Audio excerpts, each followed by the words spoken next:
말씀의 제목은 요시야의 종교개혁입니다. 요시야의 종교개혁. 본문의 요시야 왕은 약 700년 BC, 기원전 약 700년 전의 사람입니다. 하나님 앞에 이 요시야 왕은 순수하고 정직하게 행한 왕이었습니다. 요시야의 이름 뜻은 여호와는 치료하신다, 그런 의미예요. 여호와가 고치신다 하는 의미가 되겠습니다. 백성들에게 하나님을 향한 진실한 회개 그리고 예배를 회복케 한 인물이라 생각이 됩니다. 그 시대의 종교개혁을 통해서 이스라엘 전체, 더 나아가 한국교회의 종교개혁까지 영향을 미쳤고 그 정신이 이어져 왔다 할 수 있겠습니다. 우리나라에 있었던 가장 대표적인 종교개혁, 어떤 사람 부흥이라고도 합니다만 저는 한 두 가지 정도 생각해 보았습니다. 첫 번째는 1907년도 평양 대부흥운동입니다. 평양에 안 가보신 분이 대부분이지만 평양에서 대부흥이 운동이 있었습니다. 이때 초창기 선교사들에게 전해들은 신은 즉 하나님이죠. 하나님에 대해서 우리가 믿어왔던 종교, 불교라든가 유교라든가 집 앞에 있던 부엌신이라든가 성황단의 신이라든가 이런 것들은 다 헛되다는 걸 이제 깨닫게 되었어요. 그래서 또한 그리고 하나님 앞에 회개 운동이 일어나게 됩니다. 하나님 앞에 그리고 이때 일어난 정신이 뭐냐? 모든 사람은 똑같다라는 거였어요. 그때는 조선시대잖아요. 엄격히는 조선시대 말인데 조선시대는 양반과 쌍놈이 있는 시대죠. 솔직히 말하세요. 여기 양반 손 들어보세요. 한 2명 계시네. 저는 쌍놈일 수도 있고 양반일 수도 있고. 근데 제가 후손이 이제 35대손이니까 장군의 후손이니까 그것도 왕을 대신해서 준 건 사사를 받았으니까 양반일 수도 있겠네요. 근데 알 수는 없죠. 왜? 고려시대 얘기고 조선시대는 어찌 됐을지 모르니까. 그런데 이때 선교사들이 가르치는 게 뭐냐? 하나님 앞에서 양반과 쌍놈은 없다. 똑같다. 그리고 남자만 사람인데 여자도 사람이다. 그리고 아이들도 사람이다. 존중해 줘야 된다. 하나님 앞에 똑같은 사람이다. 그래가지고 이때 일어난 정신이 어떻게 보면 평등 정신이죠. 하나님 앞에 만민은 똑같다. 하나님은 우리 교회에 카드에 붙어 있는 것처럼 플래커. 하나님은 사랑이신데 모든 사람을 사랑하신다. 이런 얘기. 사람들이 양반 입장에서 손해죠. 천민하고 똑같으니까.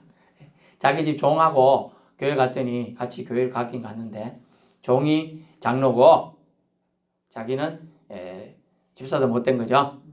그리고 또 나중에 종은 집사도 못된 사람이 공부하도록 도와줍니다. 그래 그 사람은 목사님이 돼요. 종은. 그리고 그 사람은 밀어줬던 양반은 나중에 장로가 됩니다. 그런데 그 장로가 옛날에 지각을 했어요. 교회에서. 예배 시간 몇 시예요? 11시인데 일 보다가 오다 보니까 그때는 차가 그렇게 차 타고 다니는 시대는 아니기 때문에 와야 되는데 일이 늦었어요. 11시 5분. 늘어나도 갑자기 문이 안 열려. 저 뒤에 문이 쓱 열려야 되는데 문 잡고 있는 거야. 사람 보고 지금부터 들어온 사람은 못 들어오게 문을 꼭 잡고 있어라. 못 들어가고. 누군데 예배 시간에 이렇게 시끄럽게 합니까? 문 열어줘봐요. 그러니까 열어줘. 목사님 죄송합니다. 그 뒤에 서 계세요. 나이가 많은 장로. 자기 교회 집으로 돌아가면 뭐라고요? 주인님이잖아. 주인 쌍절이잖아. 그치 어디 가서 서 있으라겠어요. 그게 좀 창피하겠죠. 다 아는데 마을 사람들이. 그래서 알겠습니다 목사님 하고 가서 서 있으세요. 그런 순종의 정신. 저 종놈이 새끼가 나한테 날 무시한다 이렇게 한 게 아니에요. 진정한 종교개혁이 일어나니까 부흥이 일어나니까 종이라도 하나님의 사람이구나. 그게 된 거예요. 그 꼬맹이라도 하나님의 사람이구나. 저 여자 볼품없는 아장내, 과부, 사람 취급도 안 하는 거지 다 사람이구나. 그렇게 받아들인 거예요. 그래서 부흥이 한국 교회 전체에 일어난 거예요. 원래 발단은 뭘까요? 집회에 사람 참석해서 기도했어요. 하나님 말씀 들었어요. 여러분 잘못한 걸 회개해야 됩니다. 그랬어요. 근데 어떤 사람 옆에서 막 우는 거예요. 아, 집에 왜 울어? 이랬더니 하나님 말씀에 내가 너무 찔립니다. 그걸 왜? 뭐 잘못했는데? 했더니 내가 옆에 있는 저 사람 그 있죠. 저 사람이 장독에 돈을 좀 넣어놓는 것더라고. 내가 그거 몰래 갖고 와서 훔쳐서 썼어요. 이놈의 새끼! 잡아가야 되잖아요. 그랬더니 옆에 있는 사람도 나도 그랬어요. 그러니까 또 딴 사람도 그러네. 그러면서 그게 수백 명이 앉아있는데 회개운동이 일어난 거예요. 밤새도록 집회하고 눈물 바다가 됐어요. 사람들이.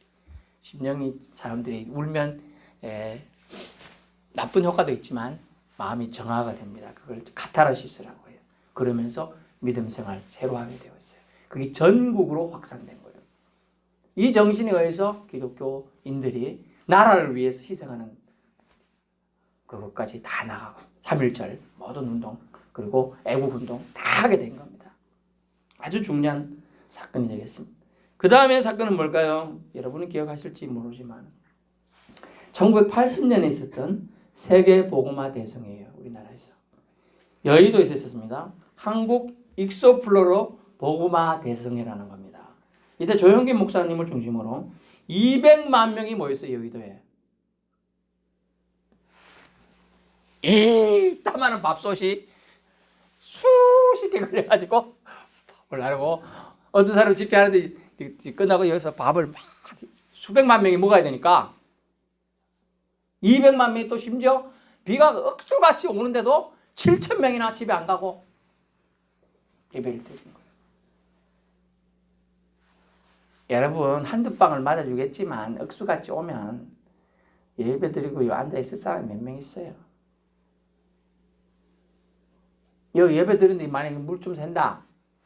아유, 뭐 교회가 물 새나 갈 사람도 있어. 이때 회개운동이 일어났고요. 전국에 복음이 들어가야 된다는 메시지가 선포된 거예요. 전국에. 그래서 각 지역마다 회개운동과 복음화운동이 이때를 필두로 전국에 펼쳐졌어요. 대구, 부산, 강원도 찍고 대전 찍고 온 데다 지금 전국에. 그래서 어떻게 되느냐? 약 300만에 지나지 않았던 한국 기독교 인구는 그때 1200만까지 됐습니다. 지금 다시 또 많이 후퇴했지만요. 이리하여 한국교회는 명실상부 한국에서 중심적인 리더 종교로서 자리매김을 할 수 있었습니다. 그때 사람들이 뭐라 했냐? 기독교를 참 하나님 믿는 사람들이 경건한 자들의 모임으로 인정받기도 했어요. 그때는 우리 대한민국 인구가 약 3천만 명 정도 좀 넘어요. 그래서 인구의 3분의 1이 믿으니까 3명 중에 1명이 예수님 믿어요. 우리 마을 같으면 150명 중에 3분의 1이면 60명이 믿는 거예요. 그러면 파워가 있는 거예요. 목사님들 사이에서 무슨 얘기를 하냐? 30명만 진실한 성도가 있으면 교회 건물을 짓는다 그랬어요. 교회 건물을 짓고 그 마을 전체를 복음화시킬 수 있는 거예요. 우리 좀 부족해요. 작년에 20명, 아니 2년 전에 코로나 터지기 전에 20명까지 갔었는데 코로나가 이오고 막 좀 그래 됐는데 다시 우리 교회도 부흥이 물결이 일어나기를 기도드립니다. 그래서 저는 종교개혁은 민족을 살리고 나라를 살리고 가정을 살리고 사회를 살릴 수 있는 반드시 필요한 것으로서 부패하기 쉬운 사회 조직들에서 개혁은 반드시 있어야 하고 예외일 수 없다는 겁니다. 예수님 오시기 전 약 700여 년 전에 이스라엘에 심각한 부패 현상이 만연했습니다. 하나님 믿는 민족으로 출애굽한 이스라엘이 하나님의 보호하심으로 가나안에 정착해서 다윗과 솔로몬 시대의 부흥과 융성을 맛보았습니다. 그러나 그 이후에 자만하고 교만하고 부패했습니다. 정치적으로 영적으로 타락했습니다.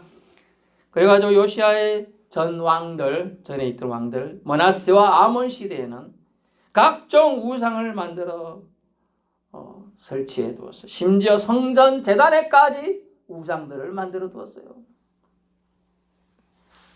엄청난 일이죠. 그런 악행을 서슴없이 했어요. 심지어 하늘의 일, 월, 성, 신, 해, 일, 태양도, 달도, 별도 모든 걸 다 섬기는 거예요. 또 희석이 왕 때 했던 기억을 무섭게 하고 사람들이 사는 곳곳마다 이 우상들로 가득가득 찼어요. 너는 무슨 우상 갖고 있노? 이럴 정도로 우상이 하나님 믿는 백성 속에 곁들여 있었어요. 가끔 우리 드라마 보면 아이고 이런 일이 내가 큰일 당해 죽을 뻔했었는데 하나님이 보호하십니다. 요까지만 하면 되는데 하나님이 도우셨나? 부처가 도우셨나? 조상님이 도우셨나? 다 끄집어대요. 어느 하나 걸려라 이거지. 그걸 뭐라고 하느냐? 종교다원주의라고 합니다. 종교혼합주의라고 해요. 종교는 한 개지 뭐. 어쨌든 뭐 두리뭉실 하나만 걸리면 되지. 꼭 기독교만 하나님만이시니까? 이렇게 생각하면 사람들 문화가 지금 이스라엘 출애굽한 이스라엘 백성들이 하나님으로 의해서 뭐 하나님의 지도자인 모세에 의해서 이끌림 받아가지고 또 여호수아에 이끌림 받아가지고 가나안까지 들어가고 다 정복하며 차지하고 있었는데 이제는 하나님은 어디 가고 없고 자기 좋은 대로 신이라고 생각하고 아이고 요건 시계 신이네. 아이고 요놈은 핸드폰 신이네. 이거 볼펜 신이네. 다 여기 영혼이 깃들여 있다고 주장하는 얘기들을 시작하기 시작한 거예요. 그러면서 산당에서 자기들 방식대로 이게 신같이 생겼다 하고 만들어가지고 요렇게 생긴 신도 있어요. 제가 보니까 요렇게 해놓고 여기 사람 얼굴 그려놨더라고. 사람 얼굴. 저렇게 생긴 신도 있어요. 산당 그 정도는 참아줄만 했는데 가장 분노한 것은 성전 안에 이 모든 것도 설치하고도 사람들은 대연했다. 자기가 뭔 짓을 한지를 몰라요. 자기가 하나님의 마음을 후벼 팠는지를 모르는 거죠. 못된 자식들은 자기가 한 말에 자기 행동이 엄마 아빠 마음이 수수입하고 처박혀가지고 죽을 맛인지를 모르는 거예요. 똑같은 거예요 지금. 하나님은 자녀로서 이스라엘 백성을 삼으시고 했는데 부모인 아버지 마음은 전혀 모르고 자기 하고 싶은 대로 하고 있어요.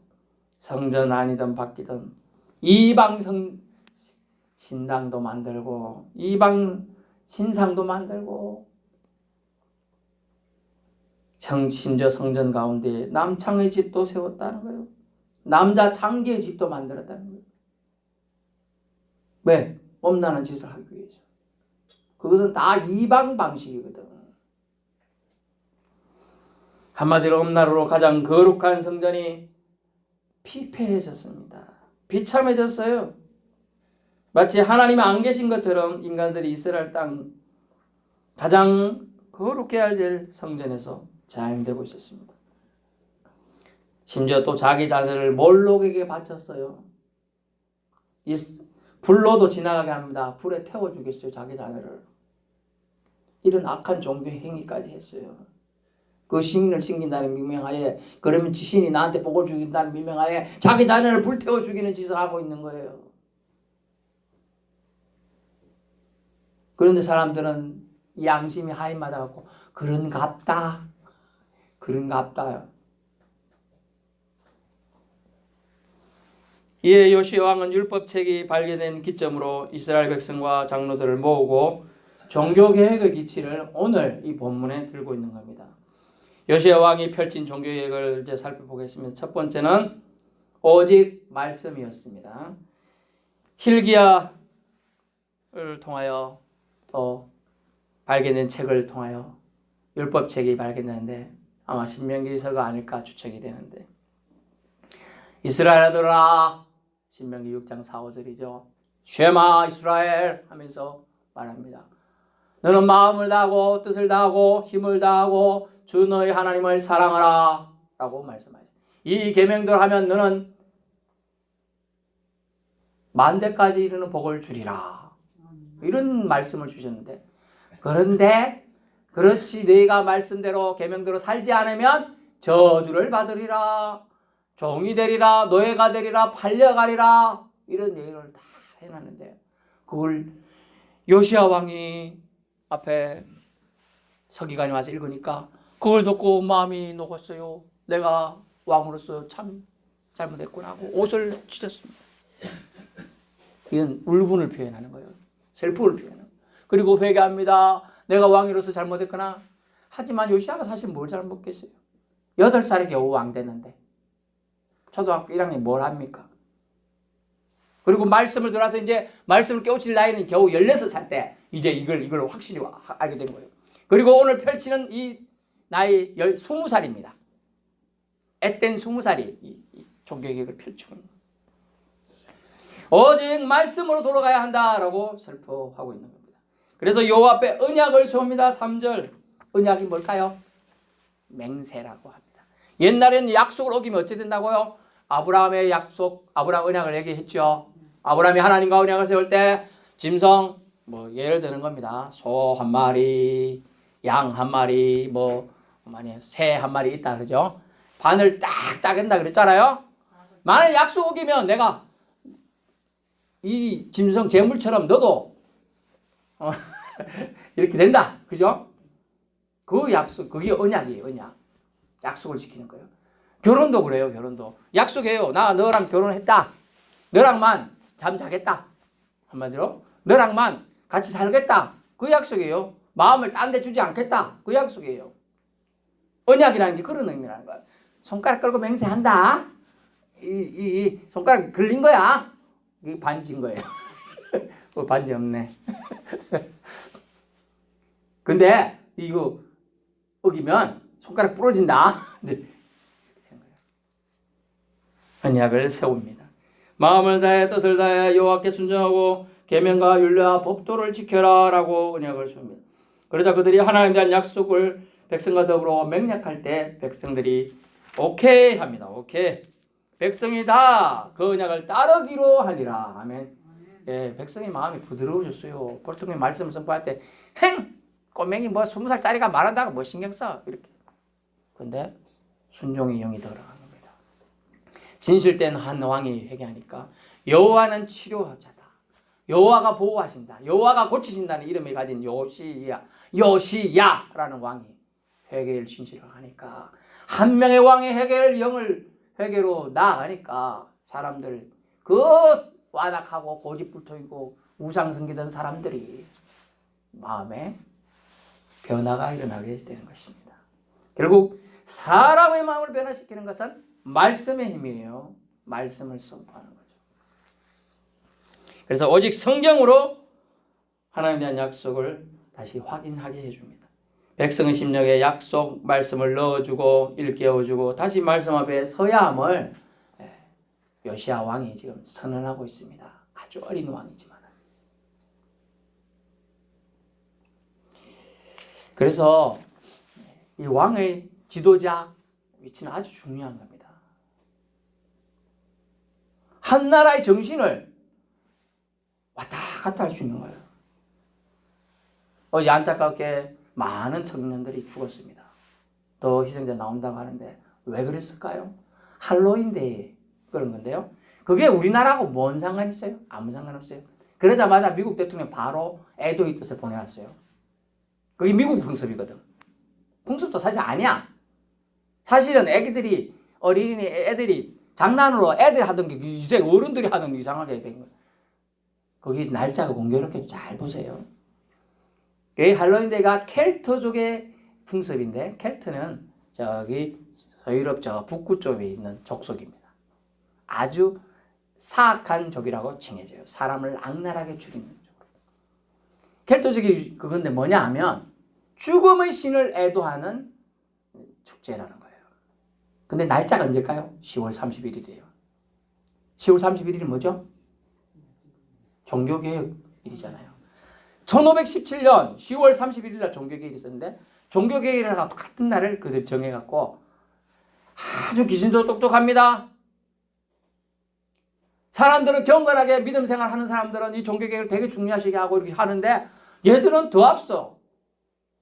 우리는 종교개혁주의를 오늘 지키는데 더 앞서 어제 해버린 거지.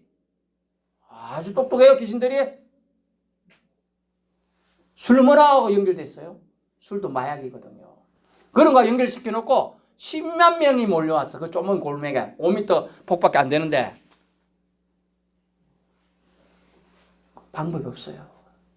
애꿎은 애들의 정신을 그 리더가 이런 걸 해줘야 되는데 우리나라 리더는 지금 정신없죠. 외국 가서 지금 놀고 있고 한 명은 또 뭐 다른 거를 정신이 없어가지고 아무것도 지금 뭐가 흘러가는지 몰라. 정신을 지배당하면 끝인 거예요. 조종당하는 거예요. 우리 꼭두각이 인형 모르죠? 인형 압니까? 꼭두각이 인형 이렇게 위에서 조정하면 이게 조정하는 대로 움직이는 거예요. 자기들이 그렇게 조종당하는지도 몰라요. 아이고 모여라 축제하자 술문화 파티 오면 공짜로 준다. 이러니까 애기들이죠. 애기절 20살 19살 우리 보기엔 애기들이요. 걔들 다 컸다고 생각하겠지만 가가지고 애꿎은 그래. 세월호만큼 참사해요. 가마보마. 어른들이 통제를 전혀 못 해주는 거예요. 우리 문화도 아닌데 귀신이 문화에 놀아나고 있는 거예요. 원래는 펌프킨이라고 해서 호박 같은 거 이렇게 하고 애들이 좀 많은 애들이 어린이들이 중등부도 아니에요. 원래 초등부 애들이 장난치듯이 그래 하던 걸 어린이 보고 재밌겠다 그래 허용해 주던 건데 근데 이제는 점점 더 어떻게 그냥 악한 모습으로 최고로 악랄한 모습으로 나온 애가 1등 한다네. 그러니까 다 이상하게 복장해갖고 코스튬 해서 나왔는데 사고가 난 거예요.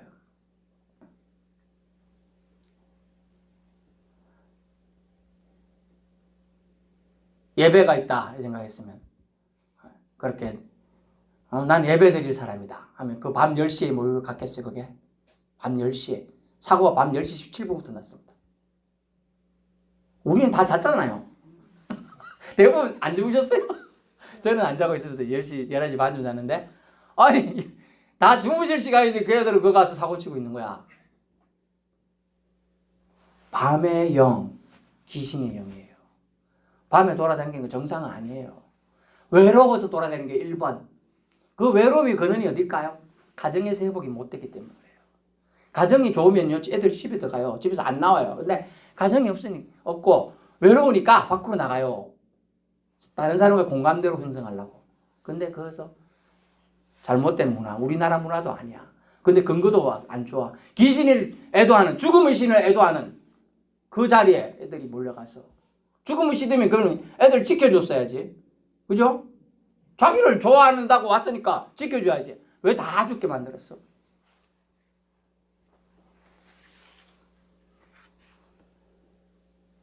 안타까운 일들이 벌어졌던 겁니다. 그러므로 참 말씀으로 돌아가지 않으면 리더들이 정신을 차리지 않으면 애꿎은 계속 희생이 이제 나올 거라는 거예요. 사실 정부 차원에서 어제 대책을 세운 게 있었죠. 지진이 났잖아요, 어제. 4.3이나 나고 막 사실 뭐 계산고리 난 거 보고 저게 금도 많이 간 데도 있고 있더라고요. 제법. 그랬으면 나고 대책 세우고 하면 아이고 저 가급적 조심 다 하십시오 이랬는데 그 축제에 그 몰려간 애들 정신을 잡지를 못하는 거예요. 안타까운 일입니다. 우리 어른들이 기도해야 됩니다.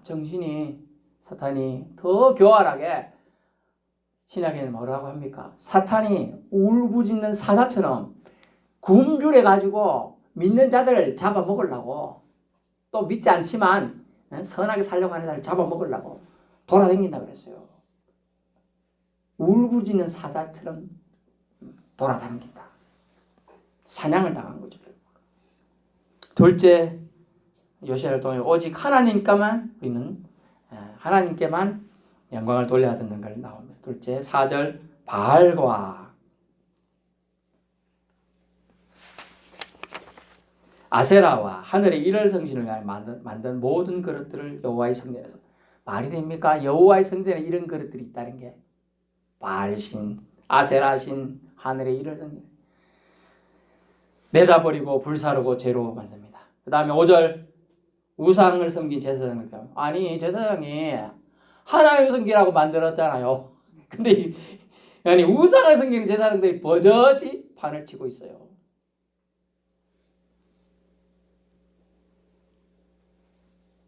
하나님 이외의 것을 부양하는 자, 하나님이 이외의 것을 예배하려고 하는 자를 폐하는 것. 이 일을 요시야 왕이 합니다. 6절 아세라 상을 기드론 시내에서 불살아보고 기드론 시내까지 끌고 갑니다. 질질. 생각해보세요. 아세라를 만약 섬기는 사람들은 보기 어땠을까요? 저 우리가 섬기는 신인데 질질 끌려가네? 어때요? 신이 아닌가? 이제 이렇게 되겠죠. 아니 자기가 섬기는 신이 질질 끌려가니까 끌려가고 박살나고 불태워지고 심지어 빠가지고 가루를 뿌리었어. 아니 신이라면 지가 힘을 내가지고 자 괴롭히는 걸 괴롭혀야 될 거 아니에요. 그걸 보여주는 거예요 지금. 평민의 묘지에 뿌리면. 7절 남창의 집을 헐었습니다. 15절 여로보암 때 세운 산당 제단을 헐었습니다. 여러분 보세요. 여로보암 때가 언제입니까? 남유다와 북이스라엘이 갈라질 때 최초 임금 사울왕, 그 다음 다윗 임금, 그 다음 솔로몬 때 그 이후에 나라가 갈라집니다. 우리나라 말하면 남한과 북한처럼 이스라엘이 갈라졌어요. 나뉘었어요. 그때 세운 건데 아직도 사람들은 그 제단을 신봉해요.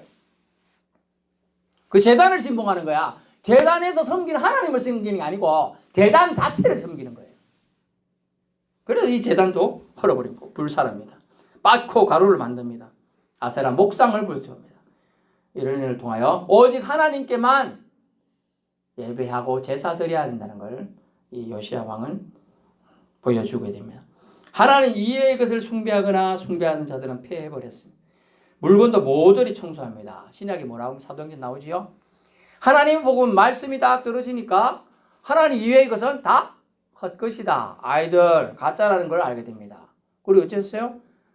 언장색 하는 사람들이 5만이나 가치가 되는 오늘 말하는 약 20억, 30억이 되는 가치 되는 책들이나 모든 것들을 불태우는 걸 아깝지 않게 생각하고 했어요. 아니 아세라상 여러분 생각할 때 목상도 있겠지만 금으로 만든 것도 있었겠죠?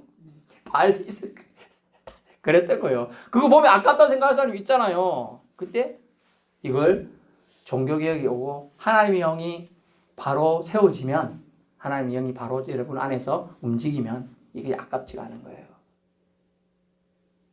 아까운 거 아이고 저거 아깝다. 저는 한 개 아까운 게 있더라고. 외국에서 이제 밀수처럼 들어온 아주 좋은 시계라든가 이런 게 있으면 아이고 저거 가난한 게 사람들 나눠주지 왜 저거 들어오자마자 다 박살내. 이런 거 있잖아요. 망치 있어요. 이렇게 여기를 탁 깨버려. 탁 그냥 다 빼돌려 가지고 거기에 원래 몽블랑 시계 300만 원입니다. 이런 걸 아이고 내가 뒤로 가져왔기 때문에 이거 150만 원 줄게. 사람들이 산다는 거예요.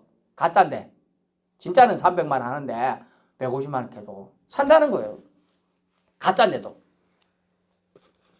근데 진실 때 영이 바른 사람들은 이게 안 아까워지는 거예요. 그럼 박살내도 괜찮아요. 그렇게 사람들의 마음을 회복했습니다. 셋째는요. 요시야가 예배를 회복하는 어떤 예배를 회복했느냐. 유월절 예배를 회복했습니다. 그래서 유월절 예배를 회복을 통한 그리스도를 예배함으로 나아가게 했어요. 유월절 어린 양의 피로 이스라엘 자손의 장자들이 죽지 않았습니다. 출애굽할 때. 그 정신으로 유월절 어린 양 대신 예수 그리스도께 예배해야 됨을 이 복선으로 깔리게 되며 유월절 예배를 회복했어요. 그래서 요시야 전에도 후에도 유월절을 잘 지킨 왕은 없었더라 라고 하면서 이 칭찬의 글이 써져 있게 됩니다. 참다운 종교개혁은 예배 회복이 있습니다. 모든 것 잘 준비되어도 예배가 회복되지 않으면 헛수고인 겁니다. 우상 척결, 우상 제단 혁파, 산당 제거, 성전 정화 모두 예배가 회복되길 원하는 간절한 마음에서 비롯된 것입니다. 요시야는 성경 말씀대로 즉 율법 그때 당시 용어대로 율법의 말씀대로 약속대로 유월절을 절기를 지킬 것을 백성에게 선언하고 지켰습니다. 어린 양을 희생을 통한 대속의 은혜를 감사하도록 했죠. 예수 그리스도만이 구원자입니다. 아멘. 머나세 50여 년 통치, 아몬 2년의 통치, 약 57년, 약 60년 가까이 통치 기간에 하나님에 대한 예배는 사라졌어요. 너무나 익숙한 우상숭배의 길들이 있었습니다. 이때 이런 우상숭배에 찌들어 살던 사람들은 여호와 신앙으로 돌아가려고 해도 돌아갈 힘이 없어요. 그러나 하나님이 한 번 더 은혜를 주시사 율법책을 발견되게 하시고 그 율법책을 통해 요시야의 마음을 감화 감동시키시고 요시야가 하나님의 말씀에 감화 감동되어 선언할 때 백성들이 따르더라라고 되는 겁니다. 하나님에 대한 예배로 돌이키도록 결단하고 예배하게 이끌어 주었습니다. 그래서 참으로 여러분 예수 믿지 않는 사람들을 하나님 모르는 사람들을 예배로 초대하고 인도하는 건 얼마나 귀한 일인 줄 알게 되는 겁니다. 아멘. 영이 바뀌는 거야. 영이. 죽음의 신을 쫓아가다가 사람들은 죽었어요. 살리는 영. 하나님을 쫓아가고 예수 그리스도를 찾는 사람은 살 줄로 믿습니다. 너무나 당연한 하나님께 대한 예배가 이제서야 회복이 이 요시야 때 회복됩니다. 한 경건한 왕과 하나님을 진실되게 섬긴 왕에서야 가능했습니다. 오직 믿음을 하나님에 대한 믿음의 회복을 그는 촉구했습니다. 하나님에 대한 신뢰가 있는 자가 예배를 진실되게 올려드릴 수 있습니다. 우리는 하나님에 대한 하나님 아버지에 대한 깊은 교제의 시간이 꼭 필요합니다. 그래서 예배는 중요하다는 거예요. 사실 목숨을 위한 예배입니다. 영혼의 목숨, 영혼 육아의 치유를 위한 시간이 예배 시간인 거예요. 말씀을 들을 때 믿음이 들어가고요. 믿음이 들어가야 여러분 영혼이 여러분 속에 있는 성령님이 활동하시는 거예요. 그래야 성령님을 인정하고 여러분이 움직이는 거예요. 영이 살아난다는 뜻이에요. 살리는 것은 영이니 육은 무익해요. 결국은 육은 나중에 없어집니다. 하지만 영은 그렇지가 않습니다. 주께서 예배를 드릴 때 축복하신다 하셨습니다. 예배 자리에 나온 여러분 모두를 주님 이름으로 축복합니다. 아멘. 결론 말씀드립니다. 매년 종교개혁 기념주일이 되면 많은 고민이 됩니다. 우리 교회는 우리 성도는 저는 하나님 앞에 하나님 섬기는 흉내만 내는 가짜 교회, 가짜 신앙이 아닌가 싶습니다. 진지하게 자문하게 됩니다. 수천 년 전에 약 2600년, 2700년 전 요시야 왕의 개혁 때처럼 지금 세계는 한국 교회는 많은 개혁이 있어야 합니다. 한국은 하나님 아닌 것에 대한 예배, 제물 드리는 악행을 당장 멈춰야 합니다.